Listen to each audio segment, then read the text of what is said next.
Hello बच्चों, कैसे हो? आपका स्वागत है त्रिपाण स्टडी सेंटर में। आज जो हम करने जा रहे हैं क्लास 12 जो है सीबीएसई बोर्ड का एनसीईआरटी जो चैप्टर है hegemony in the world politicals, यानी चैप्टर जो है थर्ड, जो कि काफ़ी महत्वपूर्ण है, समकालीन विश्व में अमेरिकी वर्चस्व।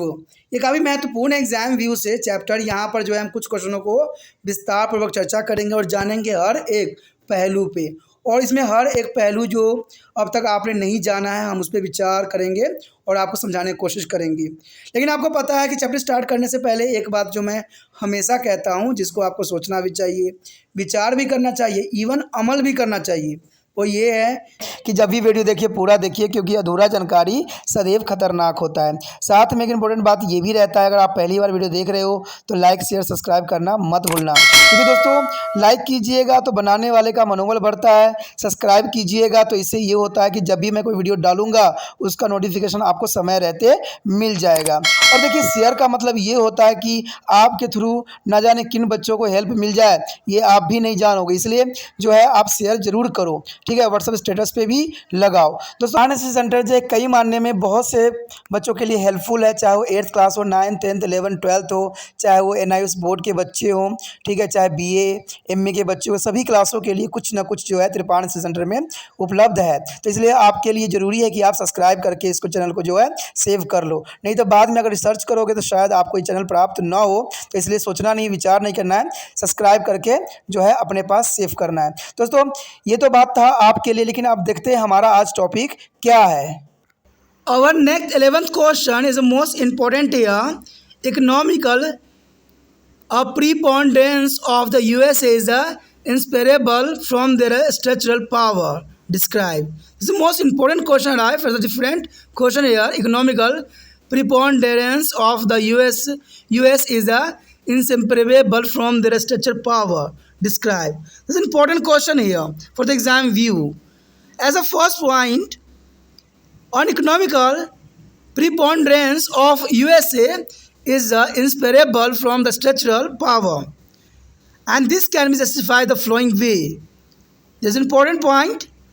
The Bretton Woods Institute set of the US after the Second World War and still constitutes there is a best structure of the world economy, and thus we can conclude that the World Bank and International Monetary Fund means IMF and WTO are the protect of US hegemony. Know that this is the most important point here. We can conclude that is the World Bank, International Monetary Fund means IMF and WTO are the product of USA hegemony. This is the most important answer. A classical example of the structural power of the US is the academic degree. It's called Master in a Business Administration, means MBA. The classic example of the structural power of the USA is their academy degree.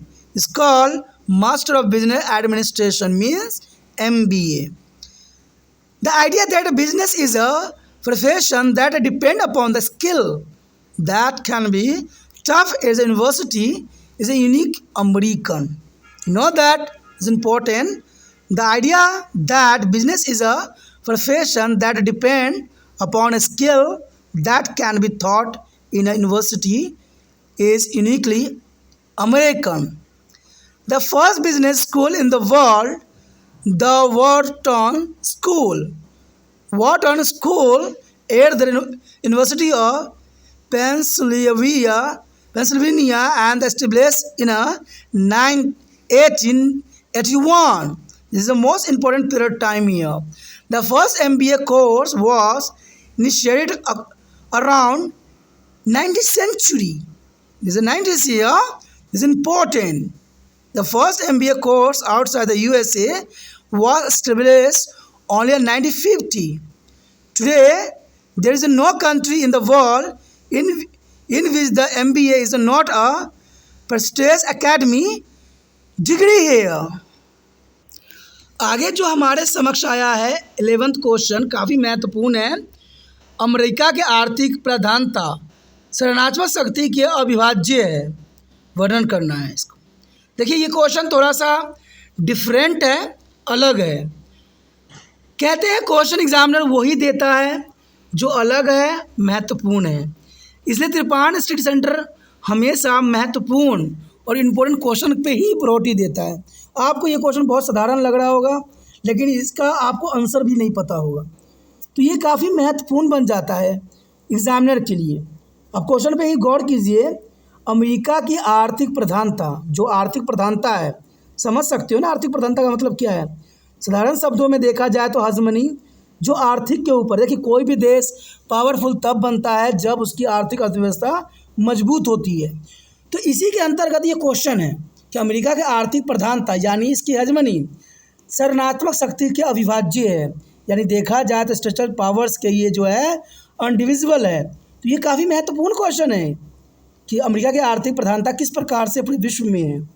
आपको समझ में आया अब कि America की आर्थिक प्रधानता की शक्ति के अविभाज्य, यानी इसे कोई विभाजित नहीं कर सकता, इतनी अच्छी इसकी अर्थव्यवस्था है। ये बहुत क्लियर वर्ड है।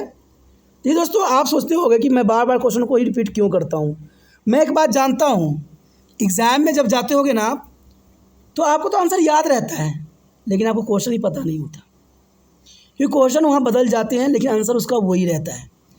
बच्चों की बहुत ही गलत बात ये होता है कि सिर्फ वो आंसर याद करते हैं, लेकिन त्रिपाण स्टडी सेंटर हमेशा कहता है कि क्वेश्चन को भी आप समझो। क्वेश्चन को जब तक नहीं समझोगे तब तक ये समझ नहीं आएगा। आप सोचिएगा इस क्वेश्चन को हम कब कब आंसर दे सकते हैं, किस के अंतर्गत कर सकते हैं। अब जर्नल सी बात है, अमेरिका की आर्थिक प्रधानता की बात किया जाए, इकोनॉमिकल जो है पावर की बात किया जाए, तो ये हर जगह ये आंसर जो है अपनी महत्ता को दर्शाएगा। जहाँ भी आपको ये लिखा होता है आर्थिक प्रधानता, यानी आर्थिक प्रधानता अमेरिका की, तो जर्नल सी बात है इसी क्वेश्चन को वो बेस बना रखा है। तो समझ गए ना कि ये क्वेश्चन कई जो है जगह इसका आंसर बन सकता है। तो सिर्फ आपको माइंड में रखना है अमेरिका की आर्थिक प्रधानता, सिर्फ ये वर्ड आपको दिमाग में रखना है। और जहाँ पर ये क्वेश्चन इतना शब्द लिखा होगा कि अमेरिका की आर्थिक प्रधानता, आप जो है इस आंसर को लिख सकती हो। तभी कहता हूँ ना क्वेश्चन को समझना बहुत काफ़ी महत्वपूर्ण होता है। अमेरिका की आर्थिक प्रधानता उसकी सकारात्मक शक्ति अविभाज्य है, जनरल सी बात है, और इसे निम्नलिखित तरीकों से उचित ठहराया जा सकता है। और इसी बात को उचित ठहराना कि सही में अमेरिका की जो आर्थिक प्रधानता सबसे महत्वपूर्ण है और अविभाज्य है। सबसे पहली बात यही आता है कि द्वितीय विश्व युद्ध के बाद अमेरिका द्वारा स्थापित जो ब्रेटन वुड्स इंस्टीट्यूशन आज भी विश्व अर्थव्यवस्था की बुनियादी संरचना है। अब देखिए ये काफ़ी महत्वपूर्ण बात आता है कि द्वितीय विश्व युद्ध के बाद अमेरिका के द्वारा जो है इंस्टीट्यूशन ने खोला, बुनियादी तौर पे देखा जाए तो ये अर्थव्यवस्था की संरचना थी, क्योंकि अमेरिका को पता था कि इकोनॉमिकल अर्थव्यवस्था को मजबूत किए बिना देश मजबूत नहीं होगा। इसलिए यहाँ पर अमेरिका ने जो है MBA के लिए इंस्टीट्यूट की स्थापना किया, यानी अर्थव्यवस्था की बुनियादी संरचना तैयार किया। और इस प्रकार हम यह निष्कर्ष निकाल सकते हैं कि विश्व बैंक, अंतर्राष्ट्रीय मुद्रा कोष और देखा जाए तो WTO अमेरिकी आध्यात्मिक उत्पाद है। यानी देखा जाए तो ये सारे चीज़ जो आप विश्व बैंक देख रहे हो, IMF देख रहे हो, सब अमेरिका का वर्चस्व के कारण ही हुआ। अमेरिका ने इसकी स्थापना इसलिए किया क्योंकि वो अब इकोनॉमिक अर्थव्यवस्था को मजबूत करना चाहता था अपने देश में। आप देखिए सारे के सारे विश्व बैंक के और अंतर्राष्ट्रीय मुद्रा कोष के अंतर्गत पूरा विश्व चल रहा है। तो जनरल सी बात है अमेरिका ने सबसे पहले अपना प्रभुता इन्हीं के ऊपर स्थापित करने के लिए इसकी स्थापना जो है अपने ही देश में किया। और इस पर देखा जाए तो अमेरिका का ही वर्चस्व है। अब जनरल सी बात है जब तक अमेरिका के पास विश्व बैंक है और अंतर्राष्ट्रीय मुद्रा कोष है और वर्ल्ड ट्रेड ऑर्गेनाइजेशन है या वर्ल्ड ट्रेड सेंटर है, जनरल सी बात है अमेरिका का प्रभुत्व बना ही रहेगा। क्योंकि जनरल सी बात है सारी बात तो वहीं से आके निकलती है और पूरे विश्व में वही कंट्रोल कर रहा है। तो जनरल सी बात है जो सबको कंट्रोल करे वही महान कहलाता है, उसकी हजमनी रहती है, उसका ही अधित्व रहता है। तो अमेरिका की हजमनी तो रहेगी।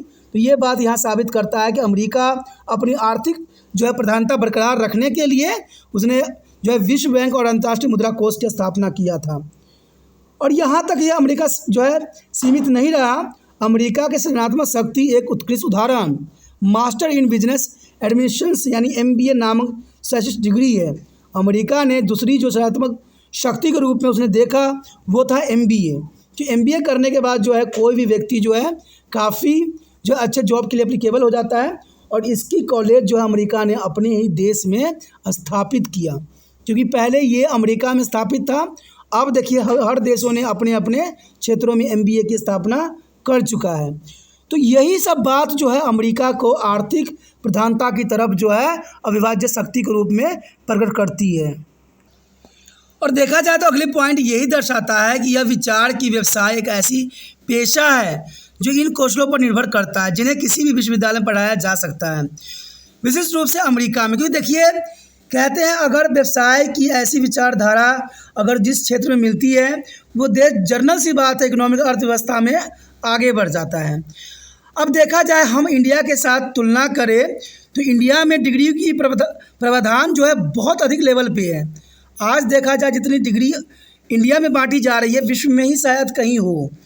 लेकिन देखा जाए तो पढ़ाई लिखाई की वो ढांचा अब नहीं रह गई जो होनी चाहिए। आप सोचिएगा कि तिरपान स्टडी सेंटर ऐसा क्यों कह रहा है। दोस्तों इसका कहने का अर्थ यही है, आपने कभी सुना है कि बड़े घराने के बच्चे, डॉक्टर के बच्चे, मिनिस्टर के बच्चे, मंत्री के बच्चे कभी भारत में एजुकेशन प्राप्त करते हैं? वो सारे विदेश की तरफ क्यों अग्रसर हो जाती हैं? मैंने कई जगह देखा है जिनके माता पिता डॉक्टर या बहुत पढ़े लिखे हैं या जिनके पास बहुत पैसे हैं, वो सारे अपने बच्चों को अमेरिका जो है भेज देते हैं पढ़ने के लिए। क्या अमेरिका में ऐसी पढ़ाई होती है जो इंडिया में नहीं होती होगी? तो सोचिए, विचार कीजिए, जो ये मंत्री लोग सब भारत के पढ़ाई को जो है अपनी हथियार बना के जो भारत पे राज करने की कोशिश करते हैं, आखिर अपने बच्चों को ये अमेरिका, ऑस्ट्रेलिया, अफ्रीका क्यों भेजती हैं? कहते हैं अमेरिका में तो इनकी एक लड़ी लग जाती है। कहीं भी जाइए देखिए अमेरिका रिटर्न, USA रिटर्न लिखे हुए रहते हैं अपने बोर्डों पे। आखिर मैं यही सवाल पूछता हूँ, जब इंडिया में ये मंत्री लोग सब, बड़े बड़े लोग सब ये वकालत करते हैं कि हमारी शिक्षा प्रणाली जो है पिछले 50 सालों से बहुत बेहतर बनी है, यहाँ के लोग बड़े पढ़े लिखे हैं, बहुत ही इंटेलिजेंट है, तो पढ़ने के लिए अमेरिका क्यों भेजते हैं अपने बच्चों को? जब यहाँ पर पढ़ने की सुविधा इतनी अच्छी है, विश्व स्तर पर है, तो आप अमेरिका क्यों भेजते हो? आपने कभी प्रश्न पूछा है? जब भी कोई मंत्री शिक्षा के ऊपर भाषण दे तो आपने एक प्रश्न उठाना है, आप अपने बच्चों को कहाँ पढ़ा रहे हो? इंडिया के स्कूलों में या कॉलेजों में पढ़ा रहे हो कि अमेरिका के विदेशी पढ़ा रहे हो? उनका साफ जो है नज़र झुक जाएगा और उसके आगे वो एक शब्द भी नहीं बोल पाएंगे। कारण क्या है? सच्चाई है ये। आप देखिए, कहते हैं बड़े बड़े शिक्षा के स्तर पर वकालत करने वाले लोगों की कमी नहीं है। भारत सरकार भी कहती है कि हम शिक्षा को उच्च स्तर बना दिए। इवन कि दिल्ली की सरकार भी ये कहती है कि हमारी शिक्षा के स्तर को देखिए, हम तो 4 चांद लगा दिए हैं। मैंने ये बात नोट किया है, स्कूल को तो बहुत सुंदर बना दिया है, लेकिन शिक्षा का स्तर बहुत गिरा दिया है। और शिक्षा का स्तर गिराने का एक ही मतलब होता है कि यहाँ के नागरिक शिक्षित न हो जाएं। कहीं शिक्षित हो जाएंगे, अच्छे समझने लग जाएंगे, तो वो जो है उनकी सरकार गिरा देंगे और इम्पोर्टेंट महत्वपूर्ण व्यक्तियों को जो है शासन में ले आएंगे।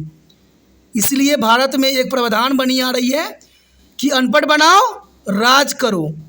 ये अंग्रेज की नीति थी, फूट डालो राज करो। लेकिन अब इन्होंने नीति बनाई है यहाँ के नेताओं ने कि शिक्षा स्तर को भारत में गिराओ और अपनी शासन बनाओ, क्योंकि शिक्षा का स्तर जब गिरेगा तभी तो अनपढ़ लोग यहाँ पर रहेंगे, और अनपढ़ लोग रहेंगे तो जर्नल सी बात है उनको ही वोट देंगे। कभी उनके पानी के लालच में आएंगे, कभी उनके पेंशन के लालच में आएंगे, कभी बेरोजगारी भत्ता के लालच में आएंगे, कभी उन्हें उज्ज्वला योजना के अंतर्गत लालच में आएंगे। तो दोस्तों ये सब लालच दिया जाता है और लोग पढ़े लिखे लोग तो समझ जाते हैं कि सरकार की ये लालच है। अगर एक चीज़ पे वो कम करते हैं पैसे तो दूसरा चीज़ पे चढ़ा देते हैं, क्योंकि सरकार कमा के आपको नहीं देती है। ये सरकार अपने तनख्वाह में से काट के आपको सस्ती सामान नहीं करती है, चाहे पेंशन आपको नहीं देती है। वो सारे के सारे जो है आपके ही पैसे आपको लौटाती है, लेकिन वो भी अपनी भलाई के लिए, अपनी सरकार बनाए रखने के लिए। तो यही बात है, अमेरिका ने भी यही चाल चला कि जर्नलिस्ट उनको पता था। अमेरिका देखिए, अमेरिका भारत से उल्टा है। अमेरिका को पता था कि यहाँ के लोग अगर इकोनॉमिक अर्थव्यवस्था के बारे में जानेंगे, समझेंगे, पढ़ेंगे, लिखेंगे तो हम विश्व स्तर पर पावरफुल बन जाएंगे। लेकिन भारत के लोग ये करते हैं वकालत कि जितना व्यक्ति यहाँ कम पढ़े लिखे होंगे, अनपढ़ होंगे, उतना उनके लिए फ़ायदा होगा। और उतना ही कहते हैं ना, अनपढ़ों पे राज करना बहुत आसान होता है। आपने कहावत भी सुनी होगी कि 100 अंधों में कान्हा राजा होता है। तो वही बात यहाँ इंडिया की सरकारों में दिख रहा है कि उनको पता है कि अगर सब अनपढ़ होंगे तो उन पे जो है राज्य करना बहुत ही आसान हो जाएगा। मैंने तो इवन ये भी देखा है कि जो अच्छे पद पे चले जाते हैं सडनली अपने बच्चों को जो है अमेरिका भेज देती हैं पढ़ने के लिए, और यहाँ पर वो नहीं रखती हैं। मैं यही हैरान होता हूँ कि आखिर ऐसा क्यों करते हैं वो लोग। क्या भारत में शिक्षा का स्तर ऊँचा नहीं है? और शिक्षा की ही वकालत करते रहते हैं सुबह शाम। जाइए अखबार में पढ़िए, न्यूज़ में पढ़िए, हमारी शिक्षा स्तर इतनी अच्छी है, हम तो अवार्ड दे रहे हैं, ये है, फलाना है, टिमका है। मेरा तो सर दर्द हो जाता है कि भाई इतनी शिक्षा स्तर भारत में इतनी अच्छी है तो ये अपने बच्चों को विदेश क्यों भेज रही होती हैं। दोस्तों मैं इसलिए ये बात, देखिए मैं कोई मंत्री को आलोचना नहीं कर रहा हूँ, मैं कुछ कह नहीं रहा हूँ, मैं सिर्फ इतना कह रहा हूँ कि लालच की जो पिटारा खोला जाता है वो आम गरीब बंदे जो है उनके लालच में आ जाते हैं दो रोटी के चक्कर में। लेकिन जो पढ़ा लिखा व्यक्ति होता है वो लालच में नहीं आता है। उसको पता है कि बिना मेहनत किए तो जो है पड़ा हुआ भोजन भी जो है मुंह में नहीं जाता है। एक ये पोयम भी है, आपने कभी पढ़ा होगा, ठीक है, रहीम के दोहे भी हैं। तो कैसे हमें फ्री में लिया हुआ चीज़ हमें मिल सकती है? ये पढ़ा लिखा व्यक्ति का सोच होता है, और अनपढ़ लोगों को तो कुछ सोचते ही नहीं, उनको जो मिल रहा है वो मिल रहा है। बाद में उनको तकलीफ उसी के लिए सहना पड़े, उनको कोई एतराज़ नहीं होती है। और भारत में शिक्षा का स्तर, मैं ये कहता हूँ सरकार अपनी पीठ थपथपा रही हो कि हमारे में तो 80% शिक्षा स्तर हो गया है, 90% हो गया है, लेकिन देखा जाए तो शिक्षा का स्तर यहाँ पर नहीं है। ठीक है, अगर वास्तविकता में अगर आप स्कूलों में जाकर निरीक्षण करो तो आपको पता लगेगा कि बच्चे का वो ज्ञान नहीं है जो उस क्लास में होना चाहिए, उस स्तर पर होना चाहिए। मेन होता है कि बच्चे जिस क्लास में हैं, जिस स्तर पे हैं, उनकी ज्ञान उसी प्रकार की होनी चाहिए। ये शिक्षा का उच्च स्तर है। और मैं एक बार बता दूं, अमेरिका ने इस पर बहुत जोर दिया कि अपने नागरिकों को उन्हें शिक्षा के ऊपर जो है फिर जोर दिया। तभी तो उन्होंने MBA का जो है पहला कॉलेज जो है 1881 में उन्होंने वहीं पर स्थापित किया। ये उनकी बहुत बड़ी कूटनीति थी। लेकिन अमेरिका को देखिए और इंडिया को देखिए, यहाँ पर इन्होंने शिक्षा के स्तर को नीचा कर दिया है। तभी तो अपने बच्चों को विदेश भेजते हैं पढ़ने के लिए। चलिए, ये बात तो कहते हैं समझदार बच्चे समझ जाएंगे, और जो समझदार नहीं होंगे उनको ये बात समझ में ही नहीं आएगा कि ये कैसी बातें हो रही है। ये बातें महत्वपूर्ण है अगर आप मन से दिमाग से सोचिएगा तो। ठीक है, कहते हैं दुनिया का पहला बिजनेस स्कूल जो है पेंसिल्वेनिया विश्वविद्यालय में वाटन स्कूल 1881 में स्थापित किया गया। देखिए अमेरिका ने सबसे पहले स्थापित जो है MBA की कॉलेज जो है अमेरिका में स्थापित किया। उनको पता था कि MBA बहुत काफ़ी महत्वपूर्ण होगा और इनके बिजनेस के लिए, इनकी अर्थव्यवस्था के लिए काफ़ी महत्वपूर्ण भी साबित रहने वाला है। और पहला MBA पाठ्यक्रम जो है 19वीं शताब्दी के आसपास शुरू किया गया। अमेरिका के बाहर पहला MBA पाठ्यक्रम जो है 1950 में स्थापित किया गया। अमेरिका के बाहर पहला MBA पाठ्यक्रम, देखिए कम से कम जो है 50-60 साल के बाद दुनिया के बाहर किसी देश में हुआ, 1950 में स्थापित हुआ। और आज दुनिया के कोई भी ऐसा देश नहीं है जहाँ MBA के प्रतिष्ठित जो शैक्षिक डिग्री न हो। आज जनरल सी बात है, हर एक देश में हो रहा है। लेकिन मैंने कहा ना, शिक्षा का स्तर वो नहीं है जो होनी चाहिए। आज देखा जाए तो बच्चे एक बार एडमिशन बड़े बड़े डिग्रियों में करवा लेते हैं, लेकिन उनका ज्ञान का स्तर देखिएगा तो वो लेवल पे नहीं है जो होना चाहिए। बहुत ही दुखदायक परिस्थिति है। अगर ऐसा ही होता तो 5 दिन बनाया हुआ रोड ढह जाता है, 2 दिन बनाया हुआ पुल गिर जाता है। तो ये सब क्या है? अगर पढ़े लिखे होते, अगर उनमें करप्शन नहीं होता तो शायद कहते हैं 2 महीने पहले बनाया हुआ रोड का जो है इतनी बुरी हालत नहीं होती। आप देखते ही होंगे अपने क्षेत्र में, और देख के सिर्फ सरकार को कोसते ही होंगे। लेकिन ये कोसने की बात नहीं है। यहाँ पर 2 फैक्टर बहुत अच्छा काम कर रहा है। एक तो करप्शन कर रहा है, दूसरा जो है इंजीनियर की लापरवाही और इंजीनियर की अनपढ़ता। तो ये काफ़ी महत्वपूर्ण बात है। इसी के साथ दोस्तों हमारा ये टॉपिक ख़त्म हो जाता है, जो कि काफ़ी महत्वपूर्ण था क्वेश्चन हमारे समक्ष। ठीक है, अगला क्वेश्चन और भी महत्वपूर्ण है जो कि अंतिम है, तो आप देखना मत भूलिएगा। और देखने के लिए चैनल को सब्सक्राइब करके अपने मोबाइल में सेव करना पड़ेगा। ठीक है, अगर पहली बार वीडियो देख रहे थे तो सब्सक्राइब करके अपने मोबाइल में अवश्य सेव कर लीजिए।